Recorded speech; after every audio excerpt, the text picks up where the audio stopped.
Hola, ¿qué tal? Buenas tardes. Siendo las 17 horas del día 28 de julio de 2020, comenzamos entonces nuestro webinar respecto de información financiera, de la nueva información financiera que tenemos en nuestra página web.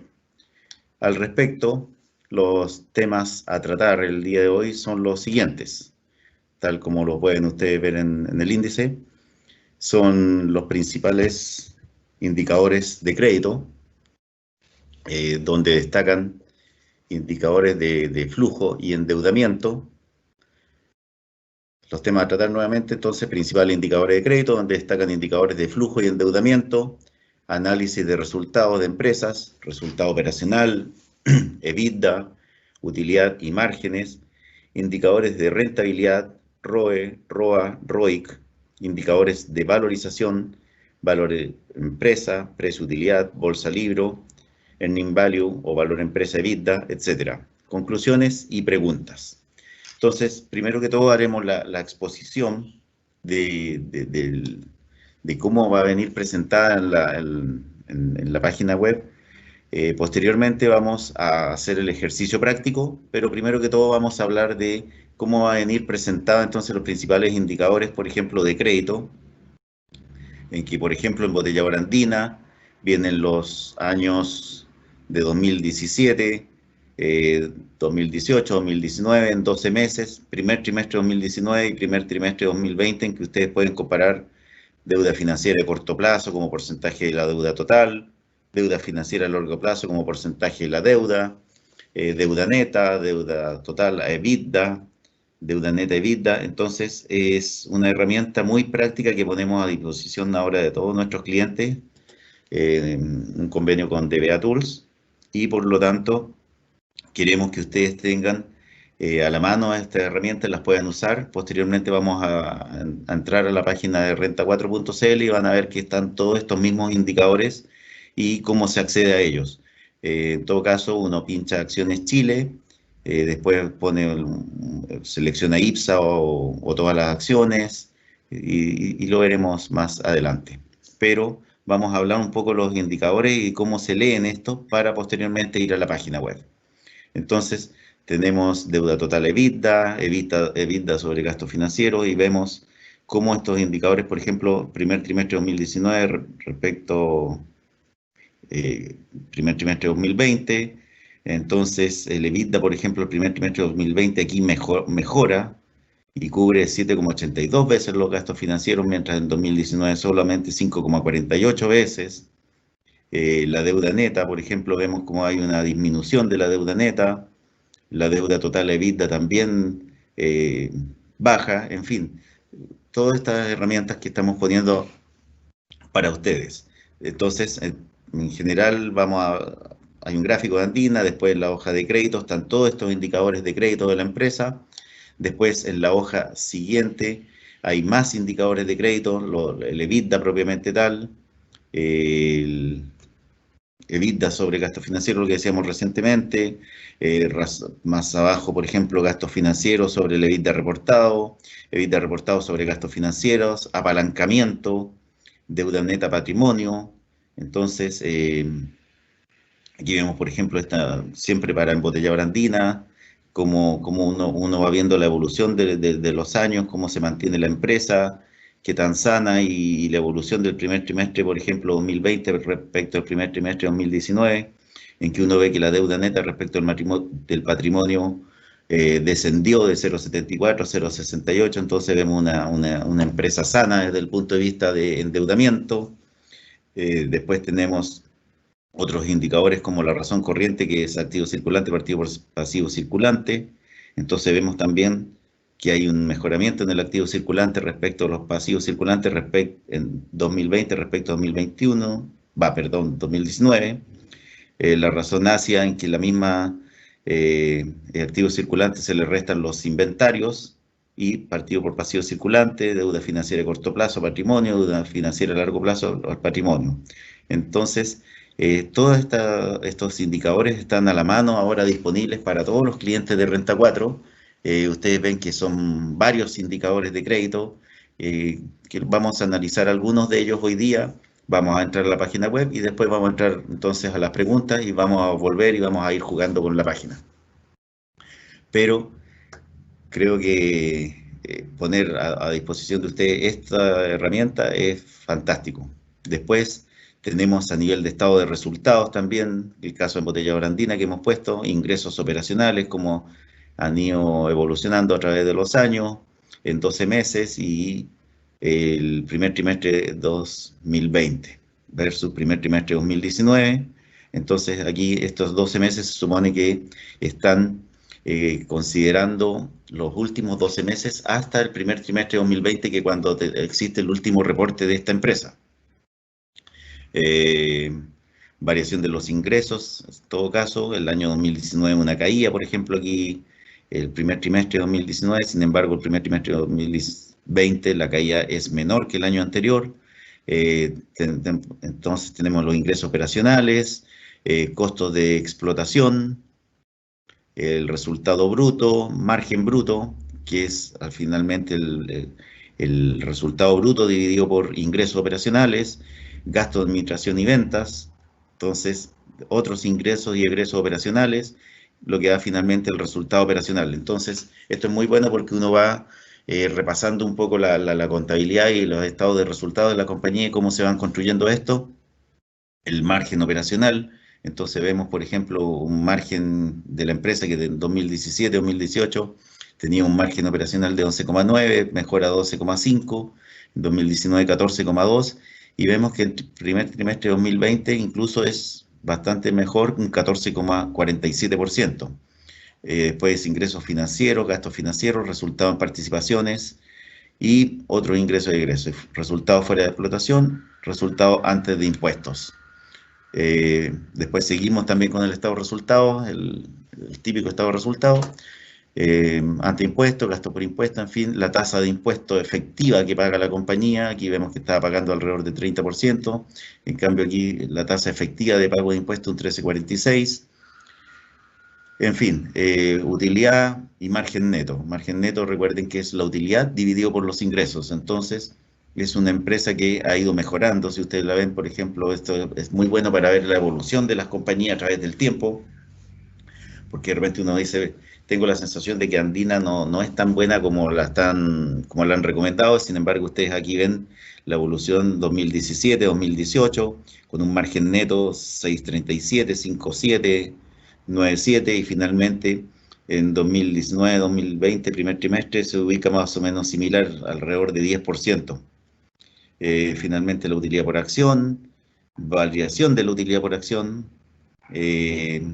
depreciación y EBITDA. Recuerden que el EBITDA es el resultado operacional más la depreciación. Entonces, esto tienen todos los datos a mano para hacer cálculos o estimaciones a gusto de cada uno de ustedes, lo cual yo por lo menos encuentro fantástico.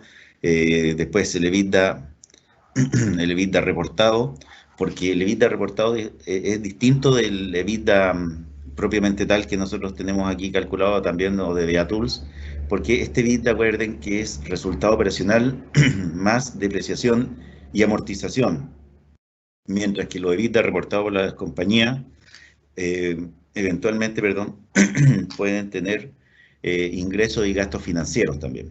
Entonces, ingresos o gastos financieros netos dentro de este EBITDA. Entonces, para, para tener más y mejor información, es que tenemos el EBITDA calculado en forma tradicional y el EBITDA reportado por la propia compañía. Y los márgenes de EBITDA, que se mantienen, por ejemplo, en niveles de 20%, superior al 2017. Entonces, yo encuentro muy amigable esto, que haya una evolución, haya oportunidad que los clientes, igual que como lo hacen siempre todos los analistas, puedan ir viendo la evolución de la compañía a través del tiempo y qué tal han dado el primer trimestre respecto al primer trimestre del año anterior. Después tenemos, en cuanto a rentabilidad, indicadores como el ROE, que es Return over Equity, retorno sobre patrimonio.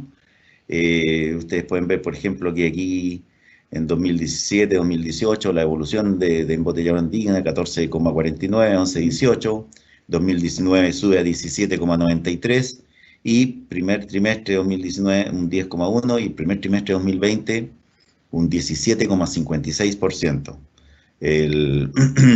Este también es similar, el retorno sobre patrimonio, pero average, promedio. Entonces, retorno sobre el patrimonio promedio.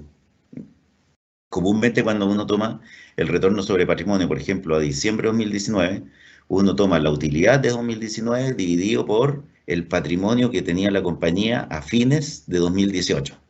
Entonces, en cambio, este es sobre un patrimonio, la utilidad del 2019 dividido por un patrimonio promedio del año. Después, sobre activos, retorno sobre activos, y también retorno sobre activos promedio, retorno sobre activos average. Entonces, están ambos indicadores. Si no hay modificación en el patrimonio durante el año, si los dividendos se han comportado, la política de dividendos no se ha modificado, es que comúnmente son bastante parecidos el retorno sobre activo sobre el retorno sobre activos promedio, asimismo el ROE sobre el ROE promedio, ROE average. Y finalmente el ROIC, que como es un indicador un poco más difícil, también lo vamos a explicar posteriormente en esta misma presentación. Después, finalmente, indicadores de valorización de compañías. Tenemos entonces Earning Value o valor empresa, que recuerden que el valor empresa es el patrimonio bursátil más la deuda financiera neta, el número de acciones de la compañía, el precio al cual se encontraba, este precio está en dólares, en botella andina, la relación precio-utilidad, relación bolsa-libro, valor empresa dividido por EBITDA, valor empresa por EBITDA reportado, precio partido por ventas, utilidad partido por precio, que es el recíproco de la relación precio-utilidad, y por lo tanto utilidad partido por precio lo que me indica es la rentabilidad que está teniendo la compañía.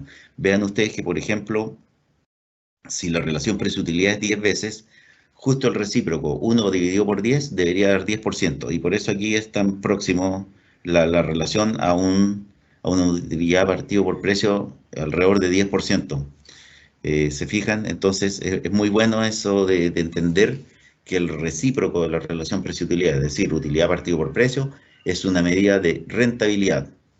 Después, retorno por flujo de caja libre y valor empresa partido por ventas. Después, también un muy buen indicador que muchos clientes, muchas personas que invierten se preocupan cuál es la evolución de la política de dividendos de la empresa. Entonces también aquí tienen ustedes esta excelente herramienta de ver retornos por dividendos históricos. Si bien uno siempre en finanzas sabe que el pasado no es repetible en el futuro, pero las empresas tienden a tener un comportamiento, y es así como, por ejemplo, vemos aquí el retorno por dividendo en Botelladora Andina, un 2,6, un 4,13, un 4,88 en 2019, en 12 meses hacia el primer trimestre de 2020 un 6,16, y aquí están entonces los retornos por dividendos históricos también, y la capitalización bursátil. Aquí hemos procedido a hacer algunas definiciones de ratios financieros más usados, que son los que precisamente ustedes van a poder ver en la página web. Lo que acabamos de ver es lo que ustedes como cliente van a tener acceso.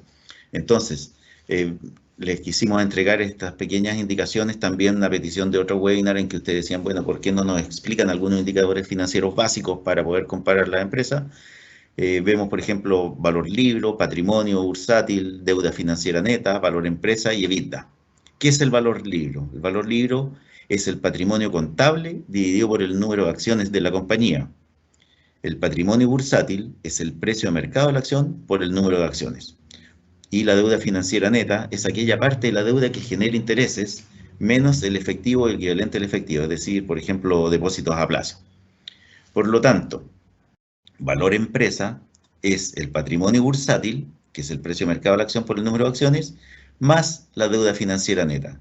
¿Cuál entonces es la deuda financiera neta? Dijimos deuda financiera de corto plazo más la de largo plazo, menos el efectivo y equivalente al efectivo.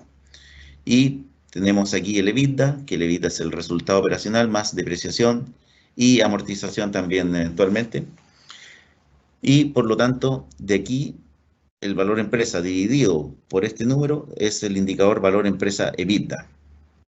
Por lo tanto, tal como pusimos aquí en esta lámina, el EBITDA nos indica la capacidad de generación de flujo caja de los activos de la empresa.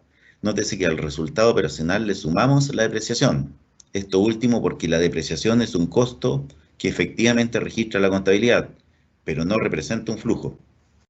Es decir, el desembolso ya se produjo en algún momento determinado y hoy la contabilidad solo recoge el costo de deterioro de la maquinaria o edificio, pero no se está desembolsando dinero alguno. Supongamos que yo compro una máquina en 10 millones de pesos y tiene una depreciación anual lineal. Entonces, la máquina de 10 millones de pesos con una depreciación lineal, eso yo lo tengo que incorporar dentro de mis costos con un costo de 1 millón por año. Pero el desembolso yo ya lo hice. Sin embargo, en mis costos de producción de lo que yo esté fabricando, tengo que reconocer esos costos. Sin embargo, cuando yo quiero ver el EBITDA, el flujo de caja efectivo que estoy teniendo con mi negocio, como ese costo no es un desembolso, sino que estoy amortizando la máquina que compré, lo tengo que sumar. Entonces, ese es el concepto que hay en el EBITDA propiamente tal, que también es muy interesante y es lo que más se está usando, digamos, hoy día en el mercado financiero para valorizar por múltiplos. Después vamos al siguiente indicador, que es la relación bolsa-libro. Entonces dijimos que el precio de bolsa es el precio al cual se están transando las acciones en el mercado y el valor libro dijimos que era el patrimonio contable dividido por el número de acciones. Entonces, mientras más alto se asume que el mercado está dispuesto a pagar un precio mayor por cada unidad monetaria de patrimonio. Es decir, si la relación bolsa-libro es más alta, quiere decir que el mercado está pagando más unidades por cada unidad de patrimonio contable. Una relación bolsa-libro podría implicar que una acción se está transando más cara que otra, similar, preferentemente si es del mismo sector, o bien podría implicar que el mercado está dispuesto a pagar un precio mayor, porque estima un mayor crecimiento a futuro, lo cual haría que a futuro suba en mayor magnitud el valor de su patrimonio, ¿cierto? Mayor utilidad implica un mayor crecimiento del patrimonio en el ejercicio siguiente. Entonces, podemos, por ejemplo, comparar Conchitoro. Conchitoro, si la comparáramos con Santa Rita, por ejemplo, San Pedro, uno puede decir que siempre tiene una relación bolsa-libro más alta que San Pedro y Santa Rita. Pero, ¿por qué sea eso? Porque como tiene tasas de crecimiento más altas, tal como te hemos explicado aquí en esta lámina, el patrimonio del próximo año, como una parte de la utilidad se va a dividendos y otra parte se va a patrimonio, su patrimonio va a ir creciendo en el tiempo. Entonces el mercado se anticipa a eso. Por otra parte, también hay empresas que también se transan, por ejemplo, una relación bolsa-libro debajo de 1. Entonces una relación bolsa-libro debajo de 1 comúnmente es una empresa que eventualmente pueda tener eh, utilidad negativa o pérdida, mejor dicho. Por lo tanto, el mercado está anticipando que el patrimonio el próximo año va a ser inferior y por eso se transa una relación bolsa-libro inferior a 1. Pero en general, en mercados que no estén en crisis como las que estamos enfrentando hoy día, por ejemplo, en un mercado relativamente estable, uno puede comparar también la historia de la empresa y ver si se está también transando más alto o más bajo que su promedio histórico, por ejemplo, cuando uno compara la misma empresa sobre su historia y ver si hoy día se está transando más alto que su promedio histórico o no. Otra relación que se ocupa mucho es la relación precio dividido por utilidad. Entonces, la relación precio-utilidad es la relación existente entre el precio del mercado de una acción y la utilidad por acción obtenida según el último balance. Si asumimos que se compara acciones de un mismo sector que enfrentan riesgos similares, entonces aquella que se está transando una mayor relación precio-utilidad se podría decir que es más cara. Sin embargo, tal como lo dijimos también para otros indicadores, puede suceder que una acción con una mayor precio-utilidad histórica tenga mejores perspectivas para este ejercicio y por lo tanto el mercado está dispuesto a pagar una mayor precio-utilidad. Por lo tanto, si tenemos la posibilidad de comparar relaciones precio-utilidad estimadas, será un indicador mucho más certero, puesto que para la construcción del índice no se está ocupando información pasada, sino con una estimación futura de utilidad que nos da una señal mucho más potente acerca de las proyecciones de la compañía. Nosotros en las herramientas que estamos compartiendo hoy día siempre vamos a hablar de los promedios históricos. Entonces, lo que sí nos sirve esta herramienta de BETA-Tools es para comparar la evolución y si una empresa se está transando, por ejemplo, una relación precio-utilidad respecto a su precio, a su promedio histórico, por sobre o bajo su promedio histórico. Eso es la mayor aplicación que puede tener la herramienta que estamos poniendo ahora a disposición de nuestros clientes. Después, la relación valor-empresa-EBITDA, ya vimos en 2 láminas o 3 láminas anterior lo que era el valor empresa, que era el patrimonio bursátil, más la deuda financiera neta, y el EBITDA, que es el resultado operacional más la depreciación. Por lo tanto, es la relación existente entre el valor de la empresa, que implícitamente contiene el precio de mercado de la acción, y el EBITDA o capacidad de generación de flujo de caja de la compañía. Si asumimos que se compara acciones de un mismo sector que enfrentan riesgos similares, entonces aquella que se está transando una mayor relación valor empresa-EBITDA se podría decir que es más cara. Sin embargo, al igual que con algunos índices vistos anteriormente, puede suceder que una acción con mayor relación valor empresa-EBITDA histórica tenga mejores perspectivas para este ejercicio y por lo tanto el mercado está dispuesto a pagar un precio más alto.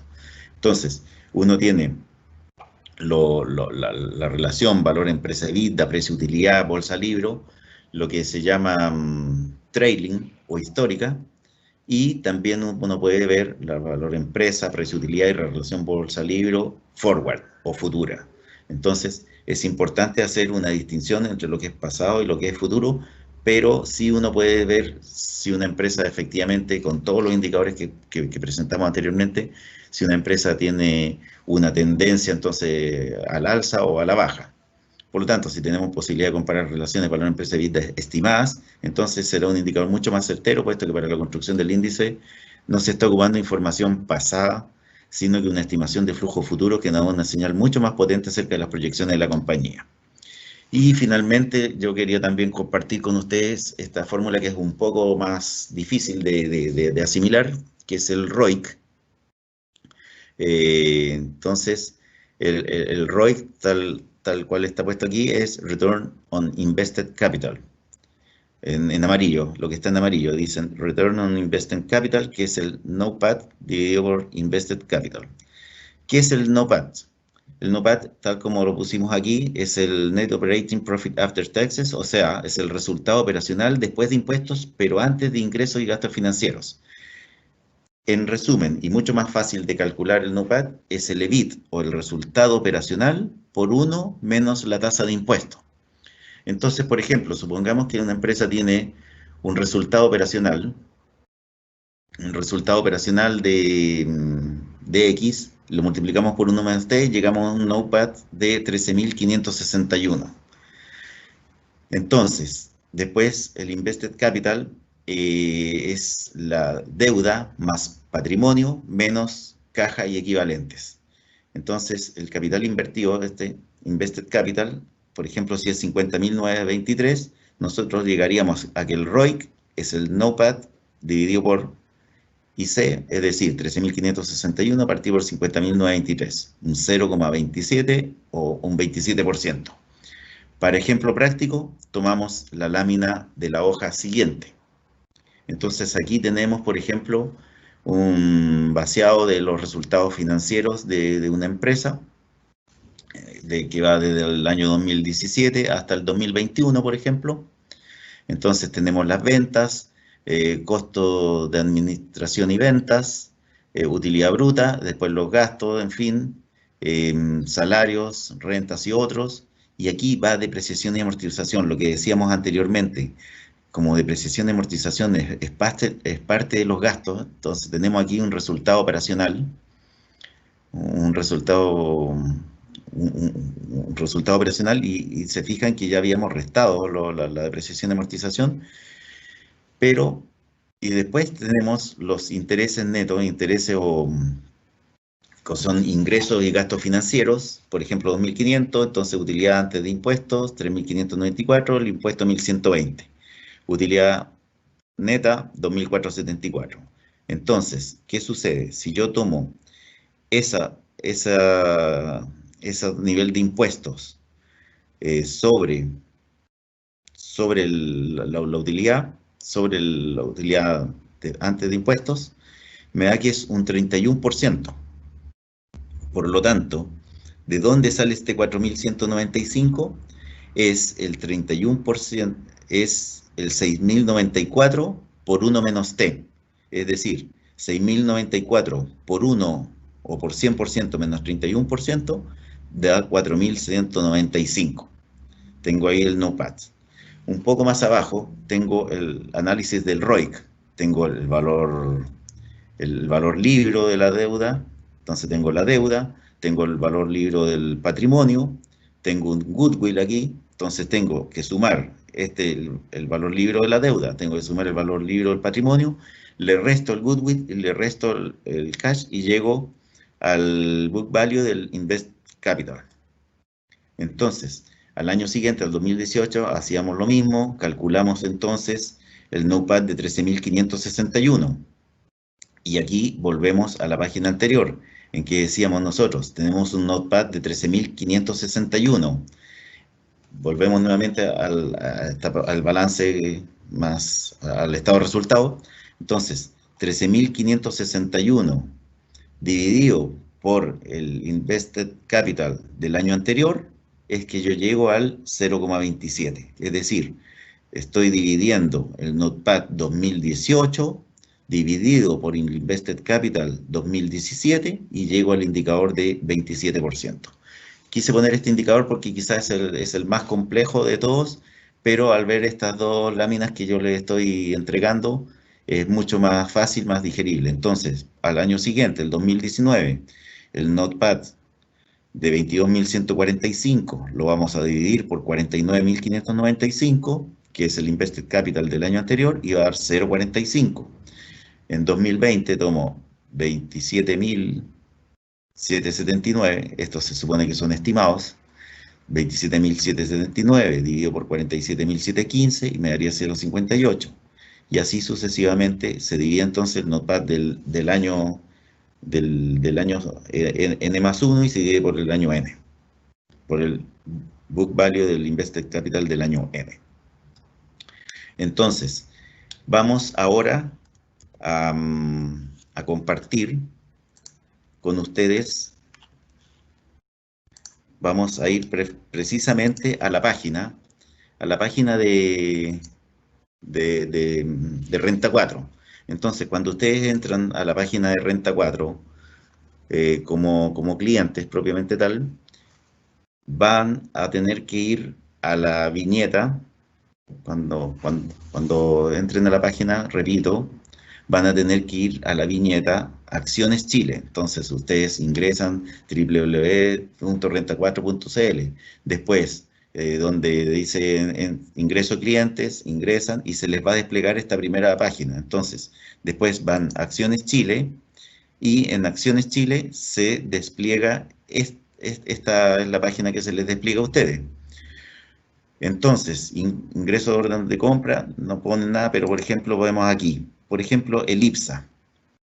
Pinchamos IPSA, seleccionamos una acción y vamos a seleccionar, por ejemplo, el día de hoy, una empresa que ya reportó los resultados del segundo trimestre de 2020, que es Sonda.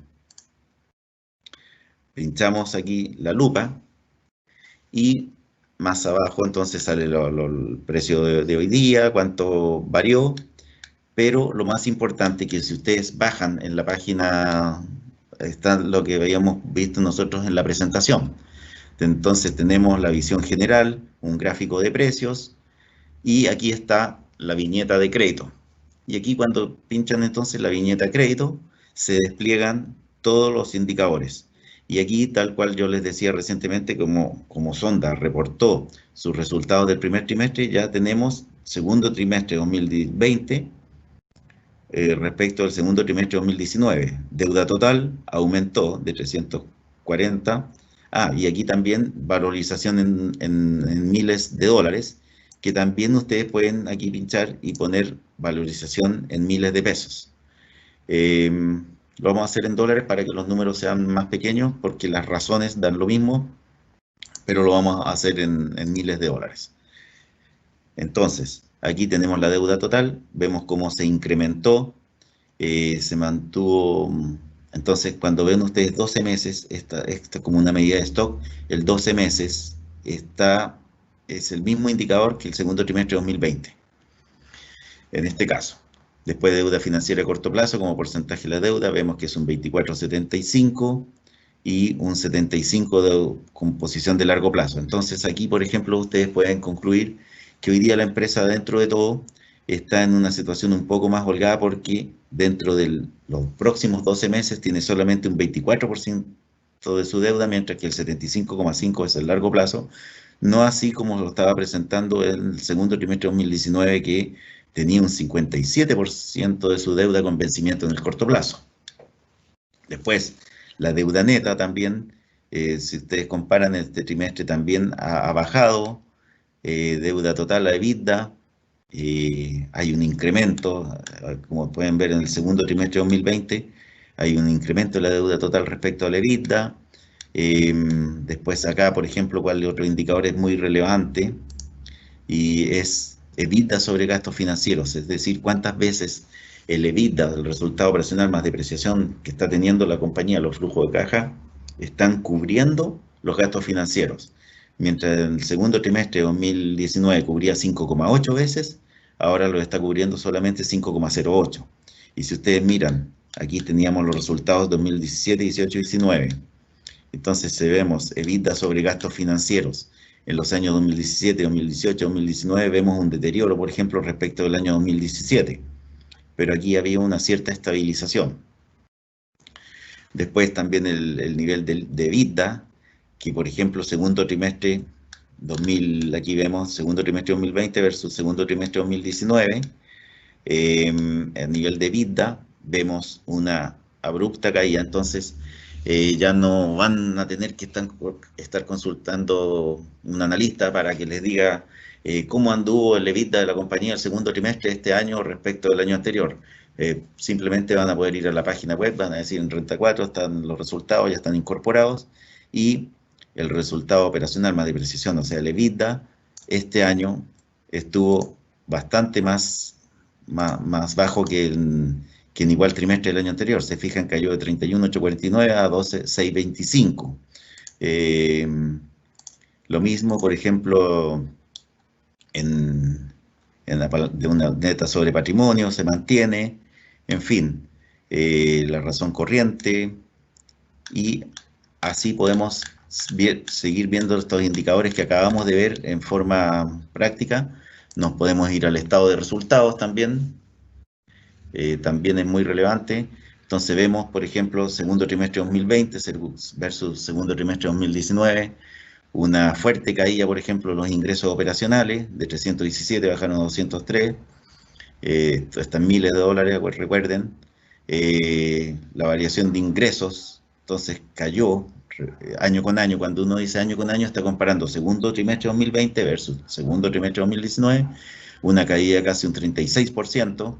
Entonces, esta es una herramienta muy, muy buena porque efectivamente ustedes, sin necesidad de estar buscando la FECU, de ir a la Comisión del Mercado Financiero, pueden tener aquí, gracias a esta herramienta que hemos puesto a disposición de ustedes, toda la evolución de cómo están evolucionando los ingresos, los costos, el margen bruto. Sin embargo, al haber un control de costos importante de parte de la compañía, por ejemplo, el margen bruto de todas maneras aumentó. Eso quiere decir que hay un buen manejo de costos de la parte de la compañía a pesar de la caída en ingresos. Los gastos de administración y venta también los ajustó la compañía de acuerdo a un menor nivel de ingresos. Margen operativo, sin embargo, de todas maneras se ve resentido y cae en 495, 081. Ingresos y gastos financieros. Los gastos financieros igual bajaron un poco, pero también los ingresos financieros disminuyeron también drásticamente. En fin, la tasa de impuestos, esta es la variación en la tasa de impuesto efectiva, y utilidad del ejercicio cae de 10.976.000 dólares a menos 7 millones de dólares, una pérdida de 7 millones de dólares. Entonces, la utilidad por acción pasa de 0,01 dólares por acción a menos 0,01. Si ahora volvemos y ponemos este indicador en pesos, Para ir a ver la utilidad por acción, entonces, bajamos y vemos la utilidad por acción. Vemos que bajó de 8,4 pesos en el segundo trimestre de 2019, bajó a menos 6,75 pesos por acción este segundo trimestre de 2020. Creo que afortunadamente no nos equivocamos cuando dijimos que Sonda tenía que estar pagando las consecuencias de confinamiento y de postergación de grandes proyectos en lo que era Brasil, México y Chile. Entonces, estos resultados dan cuenta de ese deterioro.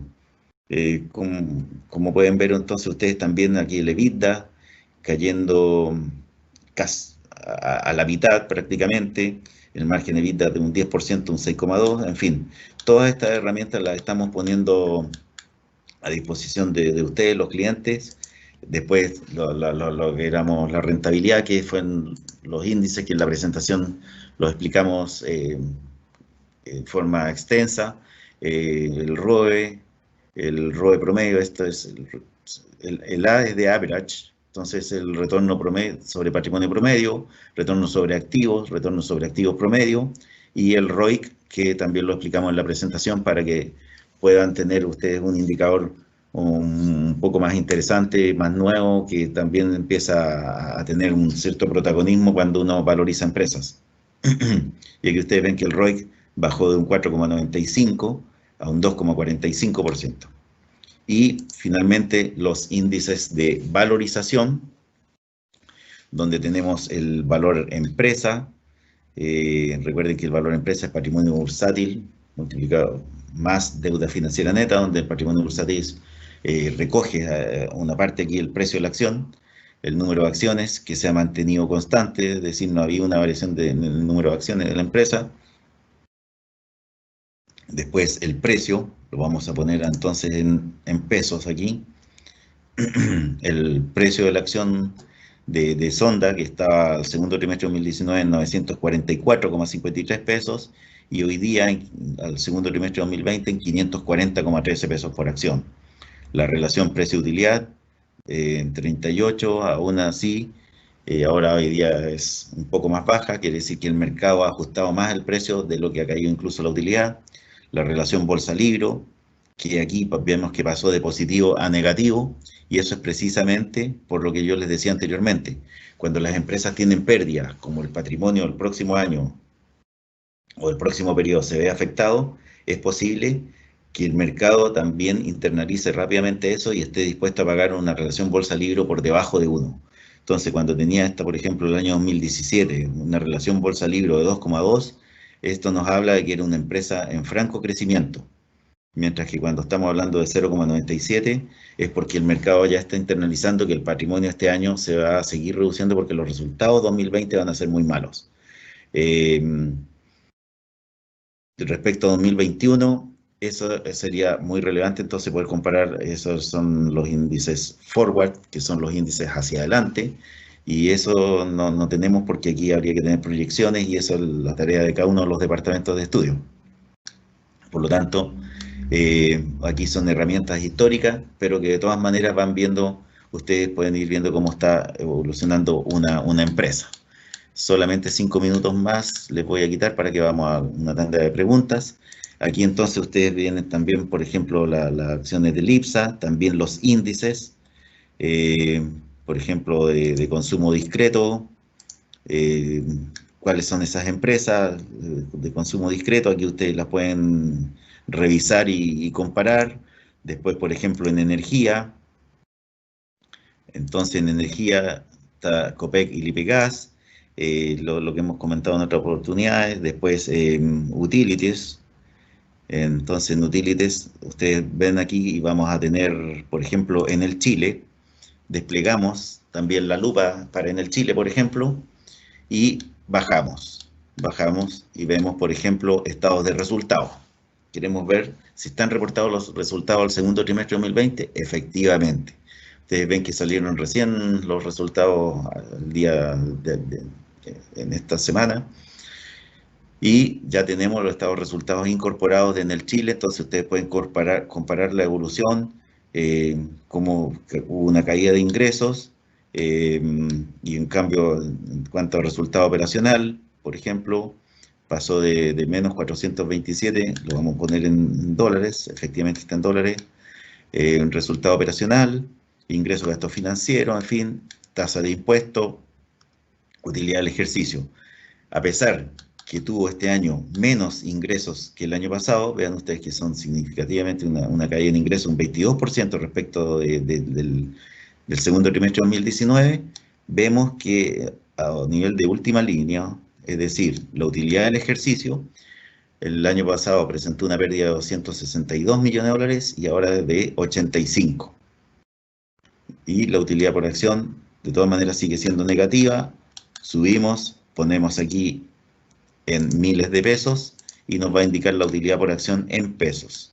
Entonces bajamos y vemos la utilidad por acción. El año pasado, el segundo trimestre, se perdió 2,49 pesos por acción, ahora perdió 1,01 pesos por acción, a pesar del entorno que estamos viviendo. Hay un mejoramiento respecto igual al periodo del año pasado. En el EBITDA también vimos el año pasado negativo, este año es menos negativo, ¿se fijan? Entonces, estas son las herramientas que queremos poner a disposición de ustedes. Están aquí indicadores de crédito, tal cual como dijimos, estado de resultados, rentabilidad y valorización. Y todo eso para lo que son las empresas IPSA y del mercado chilenos. Y también están las empresas ICPA. Si ustedes bajan, entonces una empresa que no está dentro del IPSA, que a ustedes les pueda interesar, aquí eh, pinchan ICPA nuevamente y seleccionamos. Claro, aquí por ejemplo tenemos LATAM. LATAM ya no es parte del IPSA, sin embargo aquí está. En fin. Y también los subíndices que dijimos anteriormente. Eso es lo que queríamos compartir con ustedes. Me voy a posicionar para que hagamos alguna tanda de preguntas. Vamos a ver. Eh, Dice, hola, ¿hasta cuándo estima que llegará la TAM de aquí a septiembre? A ver, se suponía que el webinar de hoy día es para mostrar la página web, eh, pero hay que decir que hoy día mismo salió una oferta competitiva respecto del grupo Amaro, Cueto y Qatar por los 900 millones de dólares, y esta oferta competitiva significaría que hay una menor dilución, y por eso la reunión que hoy día precisamente hubo en Estados Unidos respecto de la TAM, esta reunión duró muy poco. ¿Por qué? Porque el juez recogió esta nueva oferta competitiva e inclusive se dice que el grupo Cueto habría mejorado la moción anterior y por lo tanto desconocemos cuál es esta mejor oferta que existe hoy día, pero sin duda es una buena noticia que haya alguien que esté compitiendo. ¿Por qué? Porque recordemos que el grupo Amaro, Cueto y Qatar están en el DIP, en el tramo C, con 900 millones de dólares, y ese tramo C también hay 250 millones de dólares adicionales, y este grupo que estaría compitiendo por el tramo C estaría ofreciendo mejores condiciones y según ellos, esto implicaría una menor capitalización por 500 millones de dólares. Después me preguntan por qué Falabella ha tenido tan mal desempeño en relación a Cencosud. Si todas las consultoras dicen que la más perjudicada en venta de acciones sería Cencosud, claro, cuando decimos y me incluyo, que Cencosud sería la más perjudicada hacia adelante, yo tengo un precio objetivo de Cencosud de 1.400 pesos por acción, recuerden. Cencosud pasó todo este periodo de la pandemia con un buen desempeño de la acción, precisamente porque entre el 45 y 48% de la EBITDA de Cencosud proviene de lo que es el área de supermercados, que ha sido muy defensiva. Pero ¿por qué vemos más atractivo hoy día Falabella? Porque estamos a puertas de ya un desconfinamiento. En la medida que se vaya desconfinando, es más probable que se vayan abriendo algunas tiendas, sobre todo las que no están en mall. Falabella tiene tiendas que no están en mall. También hay que estimar que esto del retiro del 10% de las AFP va a ser un impulso positivo hacia el consumo. Se estima que el PIB, que va a caer un 7%, caería eventualmente, según mis cálculos, si un 50% de los 20.000 millones de dólares, un 50% se va a consumo, quiere decir que el PIB va a caer solamente un 3%. Y si a eso le sumamos que hay una apreciación en el tipo de cambio, entonces el PIB va a caer aún menos. Y ¿por qué preferimos Falabella? Porque Falabella ya ha sido castigada en su precio, entonces tiene más potencial de crecimiento. No es que Cencosud le vaya a ir mal porque se confine, pero el potencial de crecimiento de Falabella es mayor hoy día que el de Cencosud. Eh, Después dice una consulta, tengo una, eh, no sé yo si tienen efectivamente acceso, yo asumo que todos los clientes pueden entrar aquí a la página web y ver lo que acabamos de exponer. En todo caso, nuestro teléfono de consulta es el 22-587 0400. Hola, ¿se puede hacer análisis por sector siguiendo alguno de los indicadores? Em, la verdad es que no entiendo la pregunta. Em, Yo creo que hemos entregado, por lo menos en este webinar, la descripción de varios indicadores que son fundamentales, relación precio-utilidad, bolsa-libro, y están todos los índices de crédito, de rentabilidad, los más usuales, los menos usados, y también rentabilidad sobre patrimonio, rentabilidad sobre activos, rentabilidad sobre invested capital. Entonces, creo que hemos entregado bastante herramientas. ¿Se pueden ver estos datos del pasado largo, digamos 10, 20 años? Por ahora nosotros tenemos esta historia, por lo menos desde 2017 a la fecha. ¿Por qué como analista, Diego, por ejemplo, por qué como analista de repente no conviene ver historias tan largas? Porque las empresas en 5 años, por ejemplo, en una empresa en un tramo de 5 años, cuando uno habla de un Falabella de 10 años atrás o 20 años atrás, estamos hablando de empresas totalmente distintas.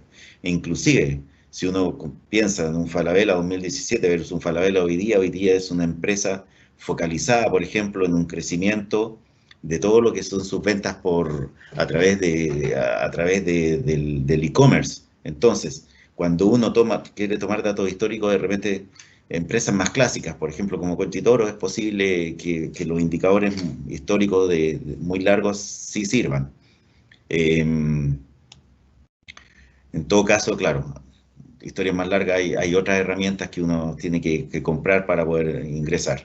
Por lo menos nosotros ahora estamos entregando una historia desde 2017 a la fecha.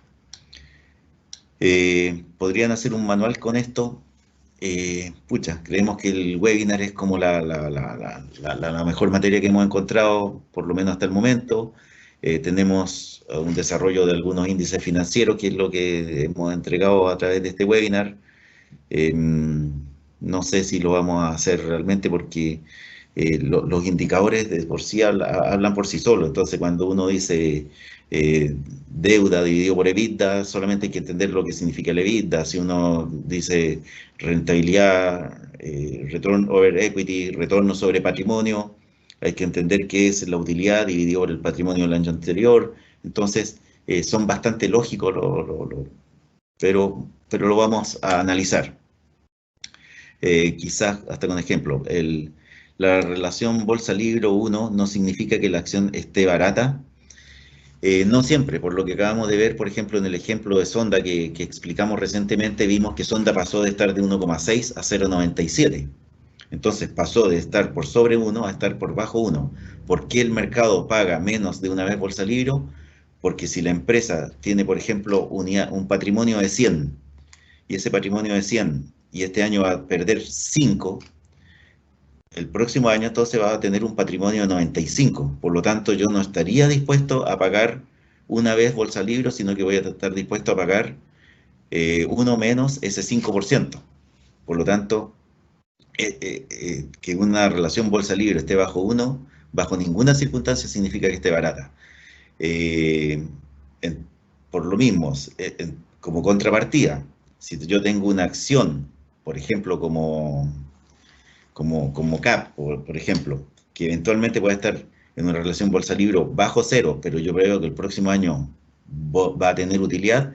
Como esa utilidad me va a significar que una parte de esa utilidad se me va a ir a patrimonio, el patrimonio el próximo año va a crecer y eso haría que yo esté dispuesto a pagar un precio, una relación bolsa-libro más alta.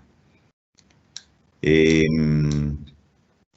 ¿Alguna empresa recomendada que esté fuera de las carteras modelo en esta nueva información? Eh, por ahora creemos que no corresponde. A mediados de mes yo creo que vamos a revisar, de hecho las carteras tenemos que revisarlo ahora a fin de mes a ver si hacemos cambios, pero por ahora no tenemos, consolidamos nuestra idea de que Falabella es quizás la acción con más potencial y donde también estamos en concordancia con otros departamentos de estudio, así es que también creemos que todas las empresas que están ligadas a un proceso de desconfinamiento, llámese Falabella, Mall Plaza, también Parque Arauco, ha sido muy castigada, no la tenemos en la cartera, pero ha sido eventualmente una de las más castigadas. Si nosotros creemos que el proceso de desconfinamiento post-coronavirus, el paso a paso, tiene éxito, entonces sí pudiera eventualmente Parque Arauco ser una alternativa. ¿Por qué? Porque si uno la compara con Sencochop o Mall Plaza, es una empresa que se ha quedado rezagada. En todo caso, recordemos que estos desconfinamientos en Europa han tenido algunos traspiés, por lo tanto, eh, hay que ir evaluando, pero eso es un poco la idea. En todo caso, también hay que recordar que hay vacunas que se están desarrollando, están entre etapa 2 a etapa 3. Moderna con AstraZeneca están en una etapa 3 ya, y también Pfizer también está entre una etapa 2 a etapa 3. Entonces, si uno piensa que unido a un posible desconfinamiento se vienen vacunas, entonces yo creo que sí, esas pueden ser acciones que puedan ser atractivas. La precio-utilidad es lo mismo que el price P dividido por E ratio. Efectivamente, es una de las siglas en español, digamos, precio dividido por utilidad, y el otro es price earning ratio. Precio, utilidad, pero en inglés, es la única diferencia. ¿Se puede descargar Excel la información entregada en la plataforma? No, solamente se puede observar, mirar, habría que darse ese trabajo. ¿Qué es el margen operativo? El margen operativo es el margen operacional, o sea, es el resultado operacional dividido por los ingresos que tiene la compañía.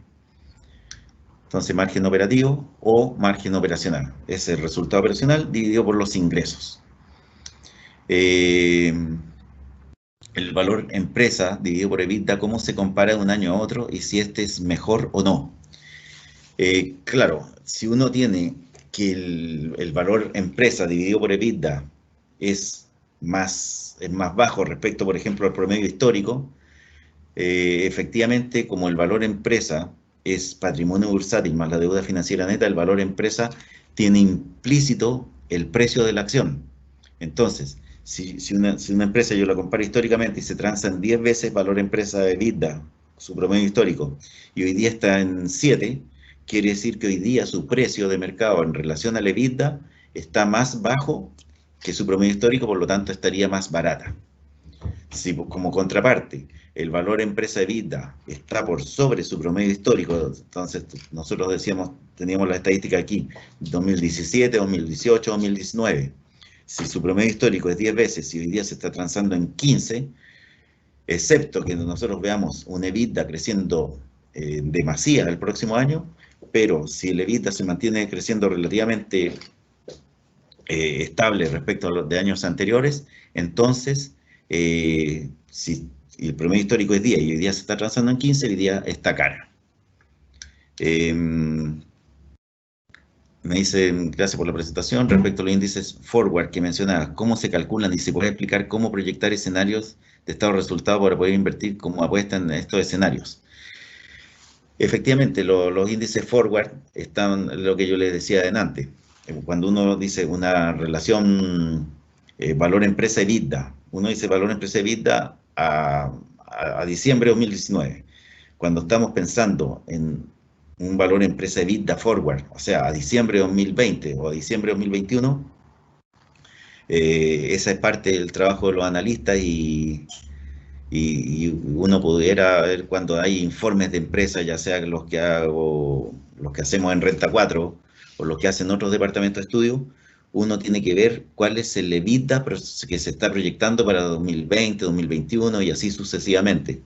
Entonces, ese EBITDA que está creciendo hace que los índices vayan, por ejemplo, bajando. Si el EBITDA va creciendo, la relación valor empresa por EBITDA va a ser en declinación. Si la utilidad también va creciendo, la relación precio-utilidad va a ir cayendo. Sin, por el lado contrario, si la utilidad, por ejemplo, el próximo año es un precio-utilidad, por ejemplo, 2020, debería ser la utilidad, este año 2020, todos sabemos que la utilidad de 2020 va a ser más baja que la de 2019. Entonces, lo importante es ver cómo se proyecta. Y de esa forma uno puede ir viendo que efectivamente cuando la acción uno la valoriza por múltiplos, tiene que caer de precio. ¿Por qué? Porque la utilidad de 2020 va a ser más baja que la de 2019. Ahora, ¿qué es lo que empieza a pasar cuando uno empieza a estar a fin de año? Que empezamos ya, todavía no tenemos los resultados 2020, pero empezamos a ver, tener las proyecciones 2021. ¿Cómo se calculan? Bueno, hay que hacer el trabajo de hacer toda la investigación, de ver cómo están las proyecciones de ingresos, de costo, y de esa forma uno se construye un estado de resultado estimado para 2020, 2021 y así sucesivamente. Eh, ya sea informándose, conversando con la empresa, viendo qué proyectos nuevos hay, eh, cómo anda la economía. Entonces son muchas variables las que uno tiene que ir considerando. Eh, después, el, Después, por ejemplo, también cualquier consulta que tengan me pueden llamar y yo les puedo consultar más adelante si es que tenemos algunas preguntas que les podemos contestar. Eh, Tendré que repasar esta presentación. En fin, ¿existe alguna forma? Por lo menos que yo sepa, no se puede descargar a datos porque este es un convenio que hemos firmado nosotros en Renta 4 con DBA Tools. Entonces ellos nos entregan estos datos y los entregan a través de datos planos. Entonces nosotros los ponemos a disposición de ustedes. Eh, Ahí dependerá de ustedes ver cómo lo pueden pasar a un formato. Eh, ¿Cómo se puede terminar? ¿Cómo se puede determinar con estos indicadores, por ejemplo, si una empresa está en riesgo de insolvencia? Precisamente cuando nosotros vimos lo- los indicadores de crédito, cuando vimos los indicadores de crédito, por ejemplo, existen ciertos parámetros, por ejemplo, el activo circulante, digo, pasivos circulantes, si los pasivos están muy por sobre los activos circulantes. Por ejemplo, cuando decimos EBITDA sobre gastos financieros, si una empresa históricamente ha tenido 5 veces su EBITDA cubre los gastos financieros y hoy día está en una situación en que el EBITDA sobre gastos financieros, por ejemplo, es menor que 1 o se está aproximando y cayendo en picada, uno dice, la generación de flujo de caja del EBITDA no es capaz de cubrir los gastos financieros, por lo tanto esa empresa está en riesgo de insolvencia y ahí hay que ir analizando cada uno, por eso están todos los indicadores que nosotros le pudimos dar de crédito.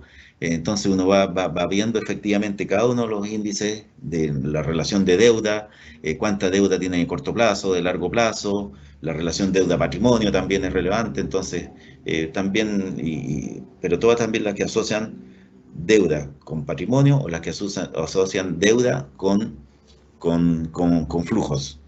Eh, si la herramienta permite comparar parámetros entre empresas. Bueno, la verdad es que, claro, uno tiene que entrar a una empresa, ver qué parámetros está viendo y, por lo menos que yo sepa, uno no puede poner una empresa al lado de la otra y compararlas en paralelo. No se puede hacer eso, pero uno puede ir mirando cada empresa y registrando algunos parámetros relevantes. ¿Cómo se puede ver si una empresa está en riesgo de insolvencia? También lo dijimos recientemente, están todos los índices de crédito. Entonces, en la medida que uno ve que la deuda, por ejemplo, va aumentando respecto del patrimonio, respecto del EBITDA, respecto del resultado operacional, eh, también están los indicadores de stock de deuda. Entonces, si el stock de deuda aumenta sostenidamente y uno ve que los flujos, por ejemplo, de resultados operacionales o de EBITDA son planos, entonces, claro, la empresa se va poniendo cada vez más riesgo. Eh, ¿Algún libro sencillo para repasar estos conceptos para los que no tenemos formación contable? Yo diría que en Internet hay bastante literatura disponible y es lo más amigable. O sea, Internet hoy día uno, ustedes incluso pueden poner estos mismos indicadores financieros que da la página, los ponen en el buscador y les va a ofrecer la definición, ya sea en inglés, en español, eh, muy bien explicada y hasta con ejemplos. ¿Qué industria observamos con mayor potencial de inversión? Nosotros creemos que en este momento estamos todos supeditados a lo que sea, coronavirus y cómo vaya evolucionando la pandemia.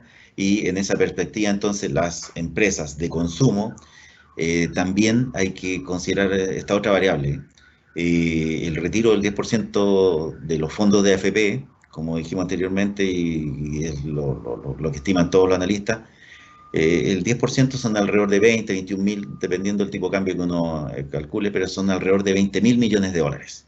Esos 20 mil millones de dólares se van a ir a consumo y a pagar deudas bancarias o, por ejemplo, deudas de tarjetas. Si yo pago una deuda, una tarjeta, por ejemplo, Falabella tiene una bancarización de 2,7 millones de tarjetas puestas en Chile. Si las personas logran ponerse al día en estas tarjetas, seguramente, y cuando se produzca el desconfinamiento, van a ir a consumir bienes, por ejemplo, a Falabella, a Cencosud o al retail. Por lo tanto, el retail que ha sido tan castigado sería la industria que tiene mayor potencial de crecimiento, tanto por desconfinamiento como por una posible vacuna, como por el 10% que las personas van a tener y esas necesidades de algún tipo de bienes, ya no solo de consumo, sino que algunos bienes, por ejemplo, que han sido postergados, ropa, vestuarios, zapatos, entonces ese tipo de bienes que son compras que no son grandes compras, pero sí han sido compras que están siendo postergadas en este momento por falta de ingresos, sí deberían tener un impulso y por lo tanto vemos que tanto las empresas de retail como las asociadas a mall pudieran tener entonces un potencial de crecimiento más alto que el resto. Eh, si recomendamos beneficios a ver, como analista, lo que pasa es que yo soy analista fundamental, entonces comúnmente veo las visiones de mediano y largo plazo. Pero lo que acabo de decir está asociado al desconfinamiento y a, y a, y a, a la evolución, digamos, de la pandemia. Para comparar empresas del mismo sector, es mejor utilizar el Earning Value EBIT o el Earning Value EBITDA. Yo creo que es bueno comparar ambos. ¿Por qué? Porque el EBITDA, eh, o sea, en el resultado operacional, como yo tenía el vaciado, que ustedes pueden ver ahí en el estado de resultados, está ingresos menos costos. Entonces, en esa línea de costos, inmediatamente están incorporada la depreciación. Entonces, una empresa que tenga niveles de depreciación muy altos va a tener un EBIT muy bajo. ¿Por qué? Porque dice ingresos menos costos da el resultado bruto. Entonces, empresas con un alto nivel de depreciación va a tener un EBIT muy bajo. En cambio, una empresa que tenga, por ejemplo, un nivel de depreciación muy bajo, podría eventualmente tener un EBIT muy alto y no ser entonces una empresa en largo plazo tan rentable. Entonces, yo creo que por lo menos si uno estima que la depreciación de las compañías es lineal, que no haya alguna cláusula que haya hecho que se esté aplicando una depreciación acelerada por esta vez, Yo me quedo con el valor empresa EBITDA porque estoy incorporando la depreciación todos los años. Entonces, como le decía anteriormente, ¿qué pasa si yo tengo una máquina que se me depreció en 3 años y ya sigo funcionando con esa máquina? Entonces no voy a tener ninguna depreciación, pero no la estoy renovando y mis costos van a aparecer artificialmente bajos. Entonces, ¿por qué? Porque no estoy comprando una máquina nueva y simplemente estoy estirando la vida útil de una máquina que en cualquier momento a lo mejor se va a deteriorar. Entonces el valor empresa EBIT tiene esa desventaja respecto del EBITDA. Eh, bueno, yo creo que estamos dentro de la hora, se están cumpliendo los objetivos. Eh, También una última pregunta, ¿qué rangos de precio-utilidad puede definir entre la elección de una empresa? Lo dijimos anteriormente. Empresas, por ejemplo, como Conchitoro, en sus mejores momentos se ha transado con relaciones precio-utilidad de 23 veces. Y alguien pudiera decir, oye, es una empresa cara. Sin embargo, esos precios-utilidad se pagan en sus mejores momentos. ¿Por qué? Porque la utilidad viene con una buena vendimia, con precios de los vinos en forma exitosa, con un tipo de cambio alto, en fin. Entonces, por eso uno tiene que comparar respecto de la industria o respecto de la misma empresa. Eh, entonces, si respecto de la misma empresa uno ve que siempre hay un diferencial también de precio-utilidad, por ejemplo, lo que yo decía anteriormente, si uno compara Conchitoro con San Pedro, históricamente hay un diferencial de precio. Entonces, de las razones precio-utilidad respecto con un premio en Conchitoro respecto de San Pedro. ¿Por qué? Porque las tasas de crecimiento de Conchitoro son más altas que las tasas de crecimiento de San Pedro. Entonces, si el diferencial de precios tiende a caer, ahí es una oportunidad en que uno tiene que ir evaluando. Eh, de acuerdo al retiro del 10%, las acciones de la AFP bajarán. No, el retiro del 10% no afecta el precio de las acciones, contrariamente a lo que mucha gente cree. Lo que sucede aquí es que se da una señal respecto de que si se cambia, por ejemplo, que el ingreso de la AFP proviene de dos fuentes principalmente. Las cotizaciones mensuales que pagamos todas las personas que somos empleados o los cotizantes independientes que cotizan en forma voluntaria y, y también la utilidad del encaje, que es un porcentaje del valor de los fondos que está invertido en los mismos fondos, entonces del patrimonio que está invertido en los mismos fondos. Entonces, si se retira este 10%, es simplemente el stock lo que desciende, pero no las cotizaciones. Las cotizaciones están mucho más ligadas, por ejemplo, la utilidad de la AFP, a que si hay un alto desempleo, porque si hay un alto desempleo hay menos cotizaciones y las cotizaciones son los ingresos de la AFP. Y eventualmente también esto que hace ruido, si efectivamente el sistema FP se va a acabar y este 10% es un 10% inicial, o después vamos a seguir un 10% y otro 10% y otro 10%. Entonces, en ese sentido, uno pudiera decir, claro, las FP van a bajar de precio porque simplemente eh, se está tratando de eliminar el sistema. Si esto es simplemente por una única vez este retiro del 10%, las utilidades o no utilidades de la AFP dependen del nivel de cotizaciones y del rendimiento de los fondos propiamente tal, porque contrariamente a lo que se dice, la utilidad de la AFP, como les decía anteriormente, el valor del patrimonio de las administradoras de fondos de pensiones está invertida en cada uno de los fondos, y eso se llama utilidad del encaje. Entonces, el 1% del valor del patrimonio tiene que estar invertido en los mismos fondos. Si a los fondos les va bien, a ese patrimonio crece. Si a los fondos les va mal, ese patrimonio decrece. Bueno, ¿están los dividendos dentro de las tablas? Sí, efectivamente, hay un histórico de retorno por dividendos que también entrega las tablas que acabamos de entregar. Bueno, con esto cerramos nuestro webinar de hoy, eh, siendo las 18:10, y esperamos haberlos ayudado. Muy amable, gracias.